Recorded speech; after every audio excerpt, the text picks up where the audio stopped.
ఆయన మొట్టమొదటిసారి శాసనసభ్యులైనప్పుడు నేను గబగబా వాళ్ళ ఇంటికి వెళ్ళాను. సార్, ఈ పాలకొల్లు మీ రుణం ఎప్పటికీ ఉంచుకుంటుంది, ఎప్పటికీ తీసుకోలేదు, 3 పనులు చేసి పెట్టండి అన్న. ఒకటి మా ఓపెనింగ్ థియేటరు, రెండవది బరియల్ గ్రౌండ్, మూడవది మా పాలకొల్లు దగ్గర కాలేజీ దగ్గర ఉన్నటువంటి చెరువు. ఆయన ఆ సంవత్సరమే టేకప్ చేసి చాలా ఫాస్ట్గా కంప్లీట్ చేశారు. అది నిజంగా ఆయన యొక్క సేవా తత్పరతకి, అకుంఠిత దీక్షకి ఒక గొప్ప నిదర్శనం. ఇవాళ మాకు ఎంత ప్రౌడ్గా ఉందంటే, ఏ దేశం వెళ్ళినా ఎక్కడికి వెళ్ళినా కూడా అంటే మీ పాలకొల్లు రామానాయుడు గారండి, మీ పాలకొల్లు రామానాయుడు గారని అంటున్నారు. ఆయన అండి లీడర్ అంటే జనంలో ఉండాలి లీడర్ అండి. ఈవెన్ అపోజిషన్ లీడర్లు కూడా అసూయపడేంత గొప్ప నాయకుడు మా రామానాయుడు అని నేను చెప్తున్నాను.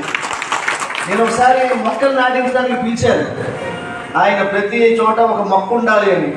ఎందుకంటే ఆయనకి సనాతన ధర్మం అంటే తెలుసు.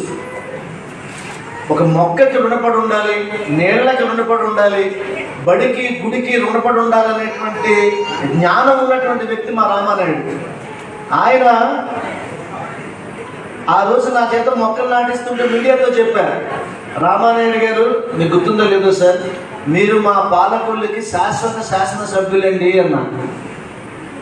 ఎప్పటికీ మీరే మీరే మీరే మీరే మీరే ఆఖరి శ్వాస వరకు మీరే ఎప్పుడు శాసనసభ్యులుగా ఉండాలి. మా పాలకొల్లు వేదిక దగ్గర కిందకు వస్తూ అన్నా, ఏమండి నేను మళ్ళీ మిమ్మల్ని వేదిక మీద కలిస్తే మంత్రి గారే చూసి కలుస్తానని అన్నా. మళ్ళీ ఇప్పుడు మిమ్మల్ని నేను మంత్రిగానే కలుస్తాను, మీరు గుర్తుపెట్టుకోండి సార్. నా మాట నిజమైంది. కానీ హోమ్ మినిస్టర్ అవుతారు అనుకున్నాను, కానీ జల వనరులు అన్నారు, కానీ మీరు నాకు మటుకు గజల వనరులని అనుకుంటున్నాను నేను.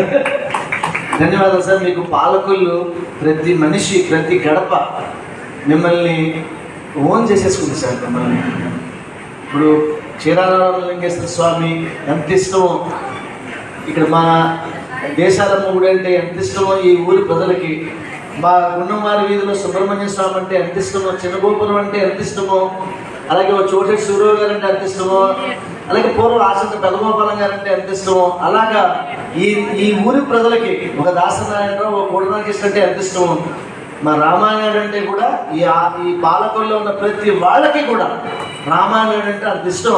ఇవరికి మా 92 ఏళ్ళ మా నాన్నగారికి, 86 ఏళ్ళ మా అమ్మగారు కూడా ఓపిక చేసుకుని మీకు ఓటేసి వచ్చారంటే మీరు అర్థం చేసుకోండి. పబ్లిక్కి చెప్తారు ఎవరన్నా, రే రామానాయుడికి ఓటేయడం కోసం నేను వెళ్ళామరా అని మా తల్లిదండ్రులు అన్నారంటే, this is what you are so blessed అండి. You are so blessed. ముఖ్యంగా మన నారా చంద్రబాబు నాయుడు గారు, లోకేష్ గారి మనసులో మీకు ఎటువంటి స్థానం ఉందో నాకు తెలుసు బాగా. మిగతా వాళ్ళకి ఎంత తెలుసో నాకు తెలియదు. వాళ్ళ అంతరాల్లో నాకు పరిచయం ఉంది కాబట్టి వాళ్ళు మీ గురించి మా దగ్గర ఏం చెప్తారో నాకు బాగా తెలుసు. కాబట్టి మీరు ఈ ప్రపంచంలోని భగవంతుని సృష్టిలో ప్రతి దానికి ఒక ఎక్స్పైరీ డేట్ ఉంది, కానీ కృతజ్ఞత మటుకు ఎక్స్పైరీ డేట్ లేదు. ఆయన నమ్మిన పార్టీకి, ఆయన నమ్మిన నాయకుడికి ఆయన కృతజ్ఞతగా ఉండడం అనేది ఆయన గొప్ప సంస్కారం. రామానాయుడు గారు ఇంకా మన దేశం గర్వించేందుకు గొప్ప నాయకుడు అవ్వాలని గజల్ శ్రీనివాస్ గారు నేను మనస్ఫూర్తిగా కోరుకుంటున్నా.